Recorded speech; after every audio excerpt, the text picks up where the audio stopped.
अगाडि उपस्थित हुनुहोस्। धेरै लामो कथा नभनौँ, 10 देखि 15 मिनट भन्दा नि बढी नजाउँला, त्यति जेलसम्म टाइम दिनु होला हजुरहरू सबैले। हरि बोल, हरे कृष्ण। सबैले श्रवण गर्नु होला। सुन्दाखेरि पनि मैले हिजो बताइसकेँ, केवल भगवानको कथा सुन्दाखेरि पनि 3 जन्मको पाप कटिन्छ भनेको छ यो महिना। यति राम्रो महिना, यति राम्रो समय हामीहरूले प्राप्त गरेको छौँ कि यसको महत्त्व अनन्त गुणा हाम्रो कल्पना भन्दा बाहिर छ।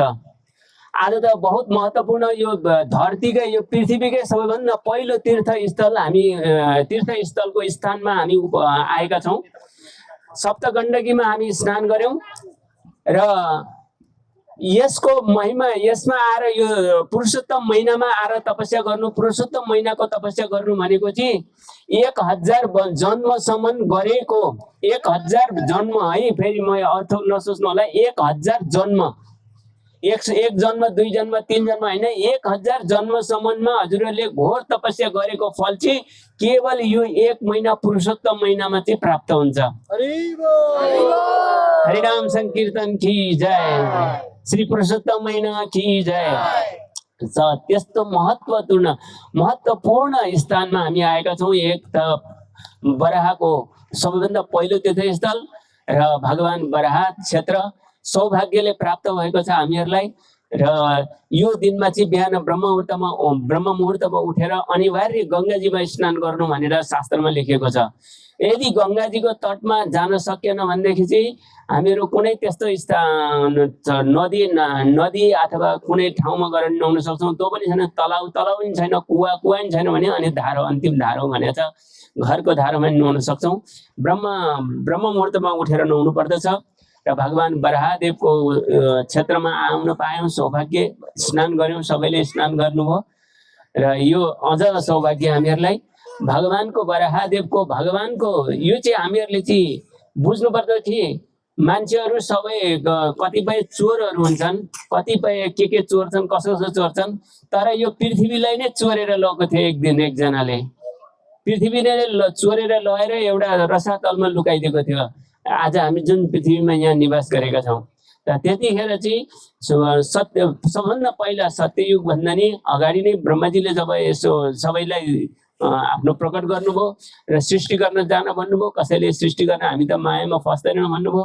त्यसपछि अब रुद्रलाई उत्पन्न गर्नुभयो, रुद्रले आदि भूत प्रेत आदि गर्नुभयो, उहाँलाई बन्द गर्नुभयो। त्यसपछि अनि फेरि विभिन्नलाई उत्पन्न गर्नुभयो। त्यसपछि मनुलाई उत्पन्न गर्नुभयो र मनु र शतरूपालाई चाहिँ गर सृष्टि गर तिमीहरू भन्नुभयो। अनि कहाँ गएर हामीहरू सृष्टि गरौँ, कुन ठाउँमा बसेर गरौँ भन्दाखेरि यसो गर तिमीहरू पृथ्वी लोकमा जाऊ, पृथ्वी लोकमा त्यहाँनिर गएर तिमीहरूले चाहिँ सृष्टि गर भनेर भन्नुभयो। आएर हेर्नुहुन्छ पृथ्वी लोकै छैन, लोकै चाहिँ छैन।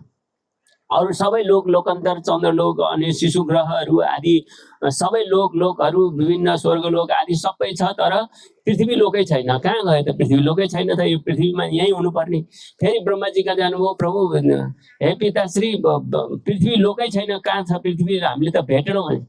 अनि कहाँ गयो त पृथ्वी, त्यसो त्यहाँ आफ्नो कक्षबाट त बाहिर जानु नपर्ने हो भनेपछि अनि अब भगवान्लाई सम्झिनु भयो। उहाँले भगवान्लाई सम्झिनु, हे भगवान सृष्टिको क्रममा अब प्रथम सृष्टि गराउन खोज्दैछु, मैथुनी सृष्टि अब सुरुवात गराउन खोज्दैछु, तर पृथ्वी लोकै छैन, के गरिन्छ भनेपछि चिन्ता गर्दै हुनुहुन्थ्यो भगवानको। तत्काल उहाँलाई चाहिँ हाच्छिउँ आयो। हाच्छिउँ आएपछि नाकबाट चाहिँ एउटा मकैको दाना जत्रो केही बाहिर निस्किने बित्तिकै त्यो हेर्दा यो पर्वत भन्दा नि विशाल, एकदम विशाल, यो बादललाई नै नागेर एकदम बडा भयङ्करको रूपले नै त्यतिखेर ब्रह्माजीले थाहा पाउनुभयो कि यो कुनै साधारण जीव होइन नि, यी स्वयं भगवान नारायण हुनुहुन्छ भन्ने कुरा उहाँले महसुस गर्नुभयो र उहाँलाई धन्यवाद प्रणाम र प्रार्थना गर्नुभयो।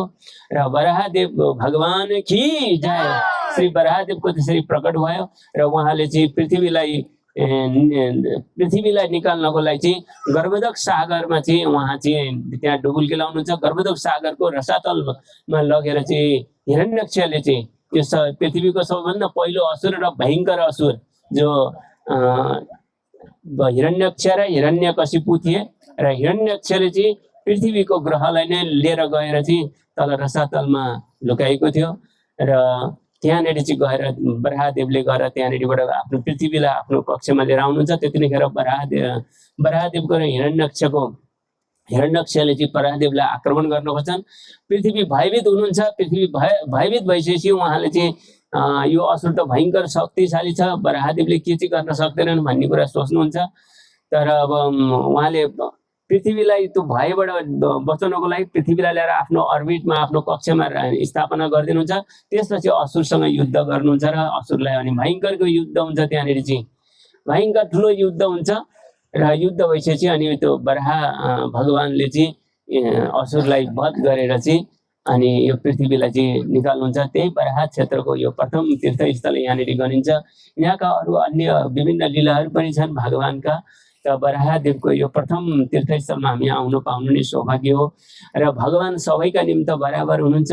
यसबाट हामीले भगवानले कसैलाई पनि भेदभाव गर्नुहुन्न, कुनै जीवलाई पनि भेदभाव गर्नुहुन्न र वराहको रूपमा पनि उहाँ आउनुभयो, प्रकट हुनुभयो।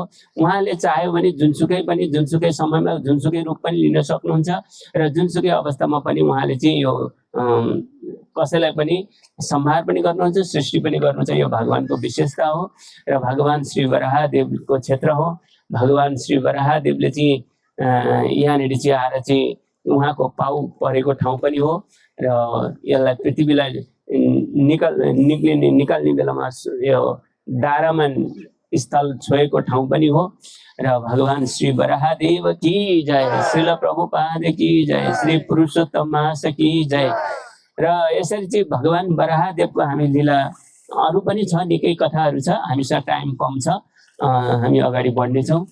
पुरुषोत्तम मासलाई सम्झेर हामी सबैले भगवानसँग आशीर्वाद मागौँ, कृपा मागौँ कि हाम्रो भगवत भक्तिमा हाम्रो अझ प्रगति हुँदै जाओस्, हाम्रो वैष्णव अपराधबाट जोगिन सकौँ, त्यही नै कृपा गर्नुहोस् भनेर हामीले पुरुषोत्तम मासलाई हामी वन्दना गरौँ। सबैभन्दा ठुलो अपराध नै वैष्णव अपराध हो, वैष्णव अपराधबाट हामी जोगिन सक्दैनौँ। तर यो पुरुषोत्तम मासमा चाहिँ हामीले व्रत गऱ्यौँ, तपस्या गऱ्यौँ भने चाहिँ वैष्णव अपराध पनि कम हुन्छ। वैष्णव अपराधलाई पनि कुनै वैष्णव अपराधभन्दा ठुलो अपराध पाप कुनै पनि छैन र वैष्णव अपराधलाई जबसम्म वैष्णवको चरणमा गएर माफी मागिँदैन तबसम्म त्यो अपराध क्षम्य हुँदैन। र जस्तो एकचोटि दुर्वासा ऋषि अम्बरीश महाराजको धेरै गुणगान भएको हुनाले उहाँ त्यहाँ भेट्न आउनुभयो। भेट्न किन आउनु भन्दा परीक्षा लिन आउनुभयो। हामी यस्तो सम्पूर्ण रूपले त्यागेर बसेका छौँ, हाम्रो चाहिँ नाम छैन। यो रजोगुणी रूपमा काम गर्ने राजाको चाहिँ अम्बरीशको चाहिँ यत्रो नाम सारा विश्वमै गएर परीक्षा लिनु पर्यो भनेर परीक्षा लिन जानुहुन्छ। त्यो पनि द्वादशीको दिन पारायणको दिन थियो। उहाँलाई भन्नुहुन्छ गएर म भोजन गर्न चाहन्छु तिम्रो आज यहाँ दरबारमा, तिमीले तयार गर, म स्नान गरेर आउँछु, गङ्गाजीमा स्नान गरेर आउँछु भनेर जानुभयो। अनि उहाँ द्वादशी निक्लेर लायो, उहाँ आउनुहुन्न। त पर्खिँदा आउनु भन। अनि आफ्नो गुरुजीलाई टाइम जो पारायण टाइम थियो त्यो सकिन लागेको हुनाले चाहिँ उहाँले चाहिँ सोध्नुभयो, हे गुरुदेव टाइम छैन, मैले पारायण टाइम यत्रो दुःख गरेर नियमित मैले एकादशी बसेको छु, द्वादशी टाइम पारायण टाइम जान लाग्यो, म के गरौँ यसलाई यो परीक्षाको घडीमा भनेर सुझाव दिनुहुन्छ। गुरुजीले भन्नुहुन्छ हजुर निर्जला बस्नु भएको छ, हजुरले जलको एक बुँद पानी मुखमा हालेर निल्नुहोस्, अनि त्यसले हजुरको पारायण हुन्छ भनेपछि एक बुँद पानी लिएर मुखमा हाल्नुभयो, पारायण गर्नुभयो तत्काल। अनि यतापट्टि दुर्वासा ऋषिले थाहा पाउनुभयो, तत्काल आउनुभयो र हे ऋषिवर उहाँले हे राजन तपाईँले मलाई अतिथिको अपमान गर्नुभयो, अतिथिलाई नखाइकन तपाईँले भोजन सेवन गर्नुभयो, तत्काल तपाईँलाई म चाहिँ मृत्युदण्ड दिन्छु भनेर चाहिँ आफ्नो जटाबाट चाहिँ कपालबाट एउटा जटा निकालेर धरतीमा पछार्नुहुन्छ र त्यहाँबाट एउटा कृत्य नामक राक्षस नै उत्पन्न गर्नुहुन्छ र तत्काल गरेर यो राजालाई मारिदिए भन्नुहुन्छ। राजालाई गएर मार्न भनेर जाँदाखेरि अनि उहाँ कुनै भयभीत हुनुहुन्न, उहाँ भगवानमा पूर्ण भरोसा थियो उहाँलाई। मृत्यु छ त ठिकै छ, केही छैन, यति नै मेरो टाइम होला भन्ने सोच्नुभयो र तत्काल तर भगवानले चाहिँ कहिले पनि त्यसलाई सहन सक्नुहुन्न, आफ्नो भक्तमा आइपरेको आपद विपदलाई। तत्काल उहाँले सुदर्शन चक्र छोडिदिनुहुन्छ र पहिला त असुरलाई त्यो कृत्य राक्षसनीलाई मारिदिन्छन्। त्यसपछि अनि उहाँको रक्षा गरेर चाहिँ अनि दुर्वासाजीलाई चाहिँ मार्न भनेर त्यो सुदर्शन चक्र फर्किन्छन्। तत्काल दुर्वासा ऋषि भाग्दै पहिला त ब्रह्माजी कहाँ जानुहुन्छ, ब्रह्माजीले पनि त्यसलाई चाहिँ सम्हाल्न सक्नुहुन्न। त्यसपछि रुद्रजी कहाँ, शिवजी कहाँ जानुहुन्छ, शिवजी पनि मबाट यो सम्भव छैन, जसको हो उसै कहाँ जानुहोस् भन्नुहुन्छ। र उहाँले फेरि भगवान नारायण कहाँ जानुहुन्छ, प्रभु हजुरको सुदर्शन चक्र फिर्ता लिनु पर्यो, मलाई चाहिँ एकदमै आहत गरिरहेको छ, शरीरको बाहिरी भाग मेरो जलिरहेको छ, मलाई चाहिँ जोगाउनु यसबाट भन्नुहुन्छ। र तत्काल उहाँले चाहिँ भन्नुहुन्छ ममा कुनै अधिकार छैन, हेर तिमीले वैष्णवको अपराध गरेका छौ, भगवान भक्तको अपराध गरेका छौ, उहाँले क्षमा दिनुभयो भने क्षमा हुन्छ, नत्र ममा कुनै यो बस छैन, यसमा नियत छैन मेरोमा भन्नुहुन्छ। र उहाँ तत्काल अमरेश महाराजसँग जानुहुन्छ। यसरी चाहिँ क्रमबद्ध रूपमा घुमेर जाँदाखेरि 1 वर्ष व्यतीत हुन्छ। 1 वर्षसम्म केही नखाइकन, पानी पनि नखाइकन अमरेश महाराज पर्खिनुहुन्छ। एक दिन दुर्वासा ऋषि आउनुहुन्छ, उहाँको आतिथ्य सत्कार गरेर मात्रै म भोजन गर्छु भनेर बसिरहनुहुन्छ। यस्तो महान भक्त हुनुहुन्थ्यो अमरेश महाराज।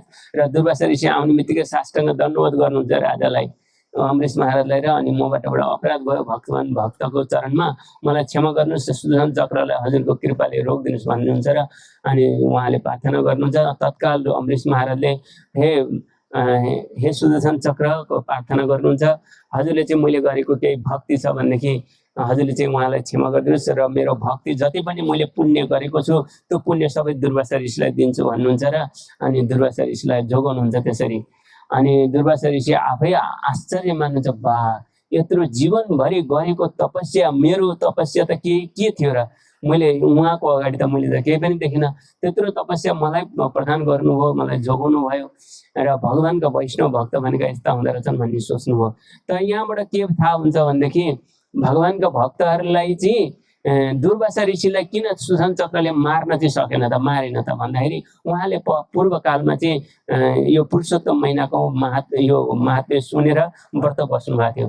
त पुरुषोत्तम महिना हामी व्रत बस्यौँ भनेदेखि चाहिँ हामीलाई चाहिँ भयावह स्थितिबाट पनि, वैष्णव अपराधबाट पनि जोगाउने काम चाहिँ गरिदिन्छ।